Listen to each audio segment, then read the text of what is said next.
यार, पता नहीं कहां से शुरू करूं। बस इतना समझ लो कि जो मेरे साथ हुआ ना, वो कोई सपना नहीं था, बिल्कुल सच था। और सच कहूं तो उसके बाद से मेरी रातों की नींद उड़ गई है। अब भी लगता है वो सब मेरे साथ ही रो रहा है। बात उन दिनों की है जब मैं देहरादून में था। वो मसूरी रोड पर एक पुराना सा घर था, किराए पर लिया था मैंने। अकेला ही रहता था वहां। मेरा दोस्त विकास उसी ने दिलवाया था वो घर। कहता था किराया कम है, शांत जगह है, तेरे लिए अच्छा रहेगा। शांत तो था, इतना शांत कि कभी कभी हड्डियां तक कांप उठती थीं। शुरू शुरू में सब ठीक था। दिन में काम पर जाता, शाम को लौट आता। रात में कभी कभार विकास आ जाता था। हम साथ में खाना खाते, बातें करते, सब नॉर्मल था।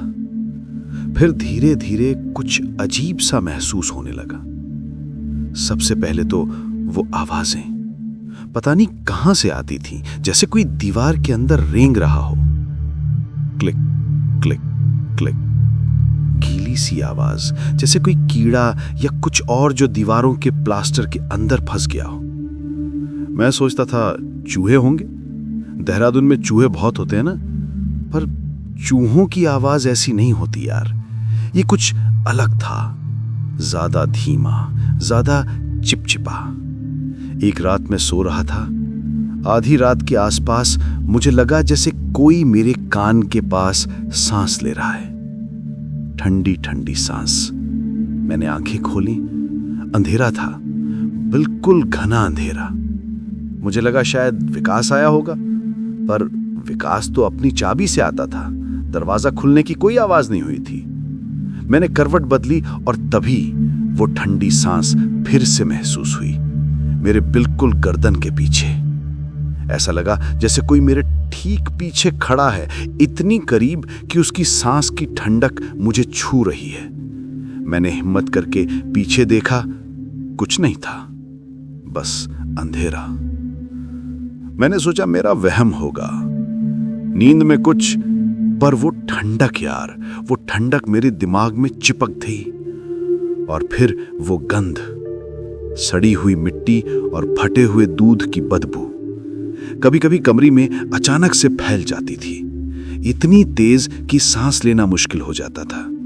मैं खिड़कियां खोल देता, अगरबत्ती जलाता, पर वो गंध जाती ही नहीं थी। ऐसा लगता था जैसे वो मेरे कपड़ों में, मेरे बिस्तर में, हर जगह घुस गई है। मैं नहाता, बार बार नहाता, पर वो बदबू मेरा पीछा नहीं छोड़ती थी। एक दिन मैं शीशे के सामने खड़ा था, बाल बना रहा था। मुझे याद है मैं शीशे में देख रहा था और तभी मेरी आंखें पलकी, और जब मैंने आंखें खोली तो शीशे में मेरी परछाई ने मुझसे 1 सेकंड बाद पलक झपकी। 1 सेकंड बाद मैंने फिर पलक झपकी और फिर से शीशे में मेरी परछाई ने 1 सेकंड बाद पलक झपकी। मेरा पूरा शरीर सुन्न पड़ गया। ये क्या था? मैंने कितनी बार कोशिश की, जानबूझकर पलकें झपकाई, पर हर बार वो परछाई मुझसे ठीक 1 पल बाद पलक झपकती थी, जैसे वो मुझे कॉपी कर रही हो, लेकिन हमेशा 1 कदम पीछे। मैंने विकास को बताया, वो हंसने लगा। यार तू पागल हो गया क्या? नींद पूरी नहीं हो रही होगी तेरी। मैंने उसे शीशे वाली बात बताई, आवाजों के बारे में बताया, बदबू के बारे में बताया। उसने कहा तू डरा हुआ है, बस मैं आज रात तेरे साथ रुकता हूं, देखते हैं क्या होता है। उस रात विकास मेरे साथ रुका। हम देर रात तक बातें करते रहे, फिर सो गए। आधी रात को मुझे फिर से वो आवाज सुनाई दी, क्लिक क्लिक क्लिक, दीवारों के अंदर से। मैंने विकास को जगाया। विकास सुन रहा है? वो करवट बदल रहा था, नींद में था। मैंने फिर उसे हिलाया, उठ यार, आवाज आ रही है। वो हड़बड़ा कर उठा, क्या है?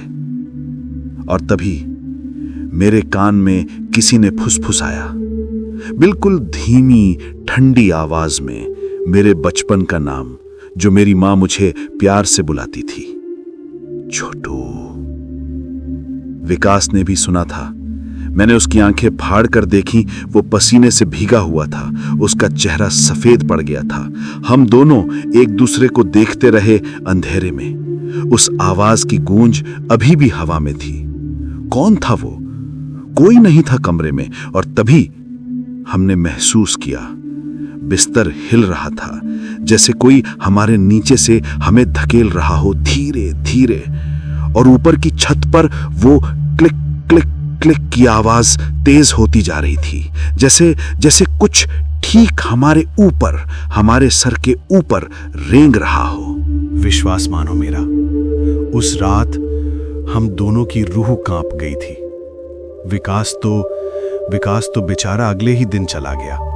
बोला, यार मैं नहीं रुक सकता यहां, ये सब नॉर्मल नहीं है, तू भी निकल ले इस घर से। पर मैं कहां जाता, किराए का चक्कर था, और फिर अंदर ही अंदर एक अजीब सी जिद आ गई थी। मुझे जानना था ये सब क्या है, क्यों हो रहा है। विकास के जाने के बाद वो सब और बढ़ गया, जैसे जैसे उसे पता चल गया हो कि मैं अकेला हूं।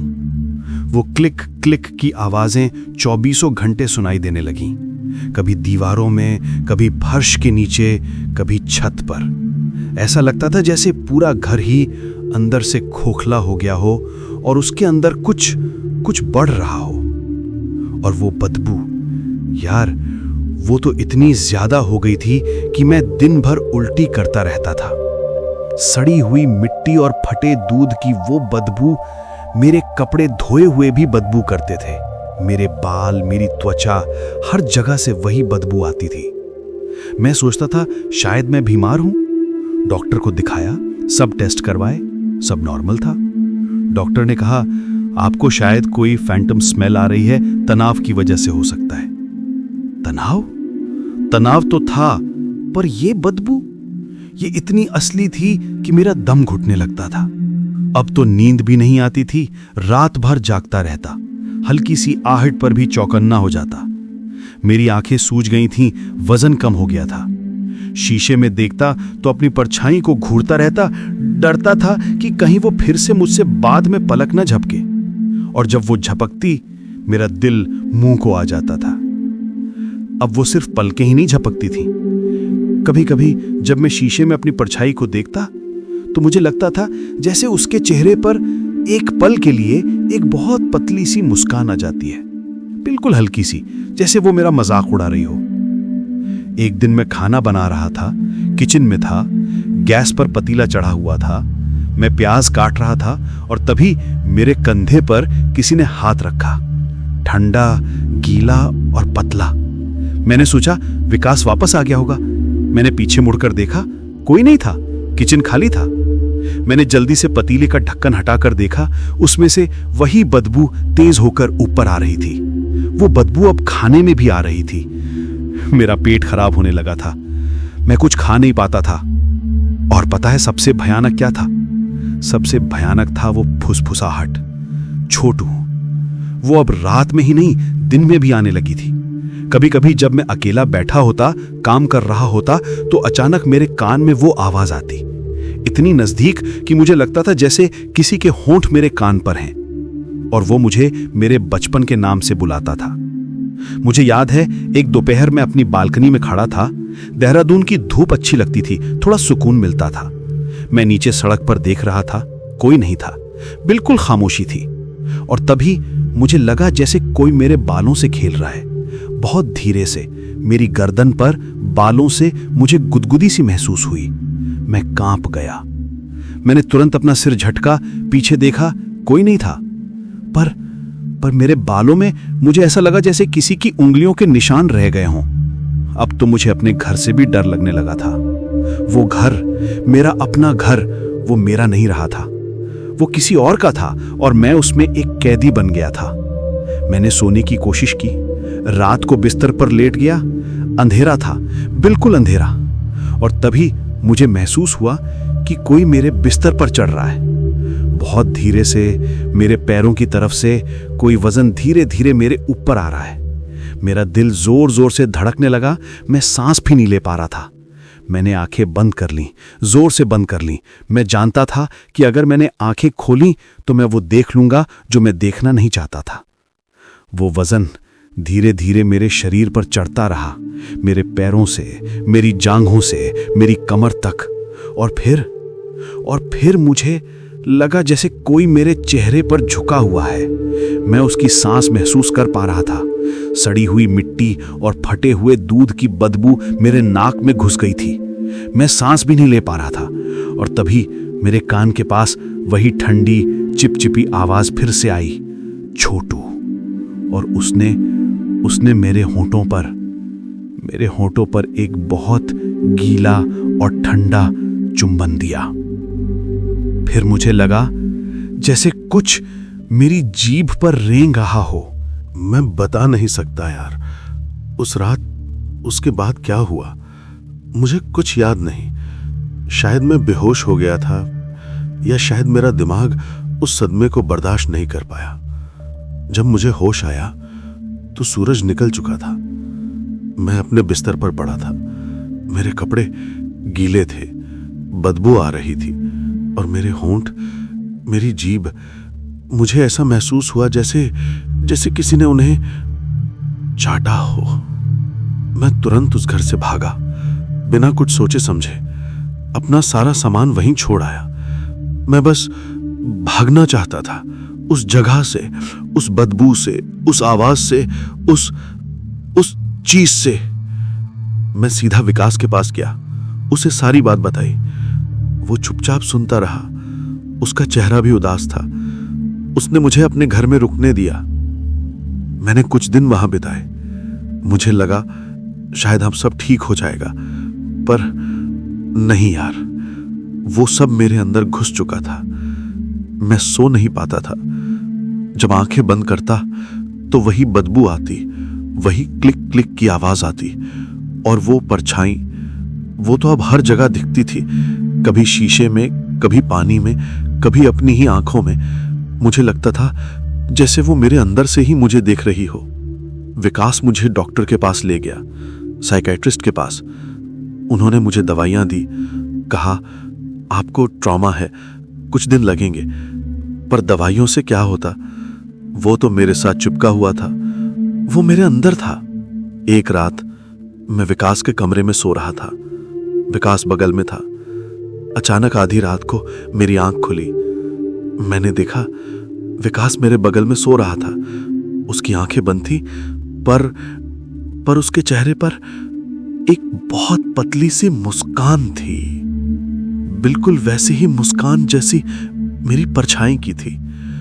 मेरा दिल मुंह को आ गया। मैं उठकर बैठ गया। डर के मारे मेरा पूरा शरीर कांप रहा था। और तभी मेरे कान में फिर से वो आवाज आई, छोटू। इस बार वो आवाज विकास के मुंह से निकली थी, पर उसकी आंखें बंद थी। वो सो रहा था। मैंने तुरंत विकास को धक्का दिया। वो हड़बड़ा कर उठा। क्या हुआ? मैंने उससे पूछा, क्या तूने अभी कुछ बोला? उसने कहा, नहीं तो, मैं तो सो रहा था। उस रात के बाद मैं कहीं नहीं रुका। मैं भागता रहा। देहरादून से बाहर आ गया, शहर बदल लिए, काम बदल लिया। मैंने सोचा शायद दूर आ जाऊंगा तो सब ठीक हो जाएगा, पर यार वो मेरे साथ ही है। अब भी कभी कभी जब मैं अंधेरे में अकेला होता हूं तो मुझे लगता है मेरे ठीक पीछे कोई है। मैं सांस महसूस कर पाता हूं। ठंडी सड़ी हुई मिट्टी और फटे दूध की बदबू मेरे आसपास फैल जाती है। और कभी कभी जब मैं अपने बालों में हाथ फेरता हूं तो मुझे लगता है जैसे किसी की उंगलियों के निशान अभी भी मेरी गर्दन पर है। और सबसे बुरा क्या है पता है? सबसे बुरा ये है कि अब जब मैं शीशे में अपने परछाई को देखता हूं तो वो हमेशा मुझसे एक सेकंड बाद पलक नहीं झपकती। वो अब मेरे साथ ही पलक झपकती है। और कभी कभी जब मैं मुस्कुराता हूं तो मेरी परछाई भी मुस्कुराती है, पर उसकी मुस्कान में एक बहुत ही हल्की सी ऐसी चमक होती है जो मेरी नहीं है। पता नहीं कब वो पूरी तरह से मुझे निगल जाएगा।